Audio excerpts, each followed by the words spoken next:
whispering was not all of life. This whisper was my good fortune. I happened to be so made that I could hear it calling, always calling, out and away over the world. It was not canniness on my part. It was curiosity, desire to know, an unrest and a seeking for things wonderful that I seemed somehow to have glimpsed or guessed. What was this life for, I demanded, if this were all? No, there was something more, away and beyond. And in relation to my much later development as a drinker, this whisper, this promise of the things at the back of life must be noted, for it was destined to play a dire part in my more recent wrestlings with John Barleycorn. But what gave immediacy to my decision to move on was a trick John Barleycorn played me, a monstrous, incredible trick that showed abysses of intoxication hitherto undreamed. At 1 o'clock in the morning, after a prodigious drunk, I was tottering aboard a sloop at the end of the wharf, intending to go to sleep. The tide swept through Carquinez Straits as in a mill race, and the full ebb was on when I stumbled overboard. There was nobody on the wharf, nobody on the sloop. I was borne away by the current. I was not startled. I thought the misadventure delightful. I was a good swimmer, and in my inflamed condition, the contact of the water with my skin soothed me like cool linen. And then John Barleycorn played me his maniacal trick. Some maundering fancy of going out with the tide suddenly obsessed me. I had never been morbid. Thoughts of suicide had never entered my head. And now that they entered, I thought it fine, a splendid culminating, a perfect rounding off of my short but exciting career.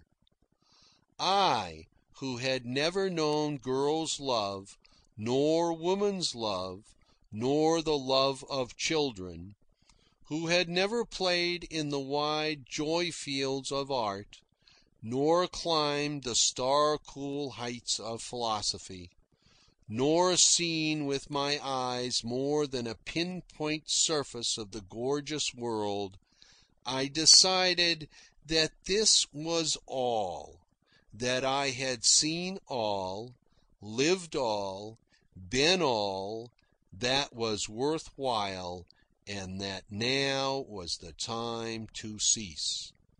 This was the trick of John Barleycorn, laying me by the heels of my imagination and in a drug dream dragging me to death. Oh, he was convincing. I had really experienced all of life, and it didn't amount to much. The swinish drunkenness in which I had lived for months, this was accompanied by the sense of degradation and the old feeling of conviction of sin, was the last and the best, and I could see for myself what it was worth. There were all the broken-down old bums and loafers I had bought drinks for. That was what remained of life. Did I want to become like them? 1,000 times no. And I wept tears of sweet sadness over my glorious youth going out with the tide. And who has not seen the weeping drunk, the melancholic drunk? They are to be found in all the barrooms. If they can find no other listener, telling their sorrows to the barkeeper who is paid to listen. The water was delicious. It was a man's way to die. John Barleycorn changed the tune he played in my drink-maddened brain. Away with tears and regret. It was a hero's death, and by the hero's own hand and will. So I struck up my death chant and was singing it lustily when the gurgle and splash of the current riffles in my ears reminded me of my more immediate situation.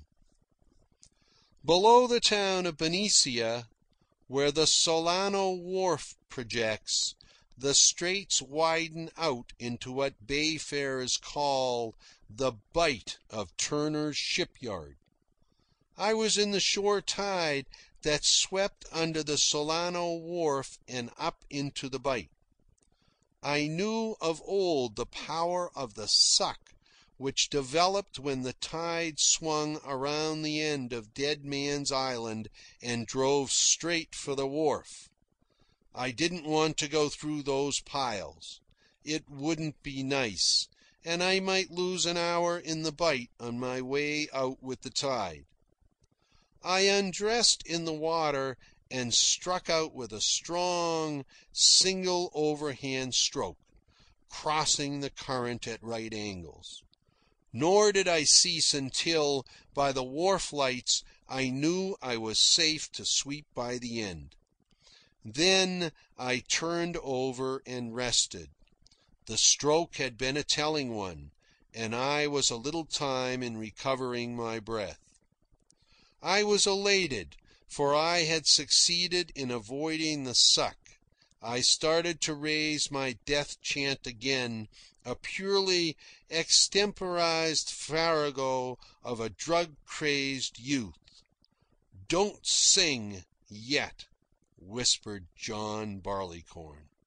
"The Solano runs all night. There are railroad men on the wharf. They will hear you, and come out in a boat and rescue you, and you don't want to be rescued." I certainly didn't. What? Be robbed of my hero's death? Never. And I lay on my back in the starlight, watching the familiar wharf lights go by, red and green and white, and bidding sad, sentimental farewell to them, each and all. When I was well clear in mid-channel, I sang again. Sometimes I swam a few strokes, but in the main I contented myself with floating and dreaming long, drunken dreams. Before daylight, the chill of the water and the passage of the hours had sobered me sufficiently to make me wonder what portion of the straits I was in, and also to wonder if the turn of the tide wouldn't catch me and take me back ere I had drifted out into San Pablo Bay. Next, I discovered that I was very weary and very cold, and quite sober, and that I didn't in the least want to be drowned. I could make out the Selby smelter on the Contra Costa shore and the Mare Island lighthouse. I started to swim for the Solano shore, but was too weak and chilled, and made so little headway, and at the cost of such painful effort, that I gave it up and contented myself with floating, now and then giving a stroke to keep my balance in the tide rips which were increasing the commotion on the surface of the water. And new fear.